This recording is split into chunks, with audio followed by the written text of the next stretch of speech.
ఉత్తరప్రదేశ్లో ఘోర అగ్ని ప్రమాదం సంభవించింది. వారణాసిలోని ఓ చీరల గోడౌన్లో పెద్ద ఎత్తున మంటలు చెలరేగాయి.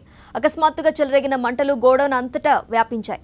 ప్రమాద విషయం తెలుసుకున్న అగ్నిమాపక సిబ్బంది వెంటనే అక్కడికి చేరుకొని మంటలను అదుపు చేసే పనిలో మునిగిపోయారు.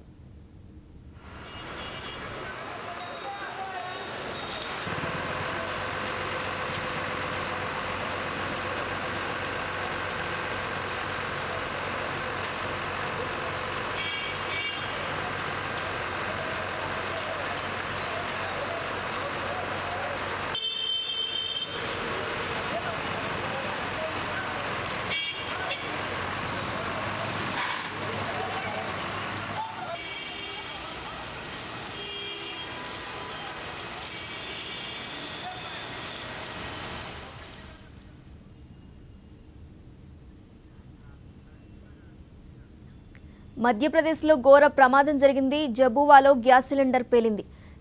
ఈ దుర్ఘటనలో 20 మంది ప్రాణాలు కోల్పోయారు. మరో 80 మందికి పైగా గాయపడ్డారు. ప్రమాద విషయం తెలుసుకున్న అధికారులు వెంటనే అక్కడికి చేరుకొని సహాయక చర్యలు చేపట్టారు.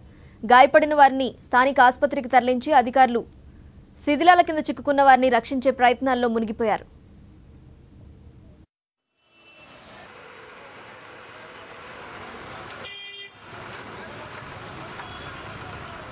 అటు ఉత్తరప్రదేశ్లో ఘోర అగ్ని ప్రమాదం సంభవించింది. వారణాసిలోని ఓ చీరల గోడౌన్లో పెద్ద ఎత్తున మంటలు చెలరేగాయి.